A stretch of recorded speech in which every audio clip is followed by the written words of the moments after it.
Hi! Today I'll show you how to save money by not buying new headphones, but turn these old, ugly ear pad cushions into nice new ones for the JBL E65BTNC wireless headphones. Damaged ear pads like these not only look bad and make your face dirty, but they also worsen the sound quality. Before starting the job, order a new set of replacement ear pads. They're available in different colors. This time I've chosen black ones. The pads are held to the headphone body using a few plastic hooks. To remove the old ear pads, you'll need a flat tool. A butter knife works well for this. Insert the knife between the ear pad base and the headphone housing, and gently remove the ear pad. Do the same with the other ear pad. If you can't insert the knife in one spot, try a different place until the ear pad comes off. Clean off any dirt left behind by the old ear pad.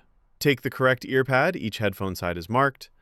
Then align the ear pad with the plastic hooks and press down in a few spots until it clicks into place. Repeat the same process for the other side. And that's it!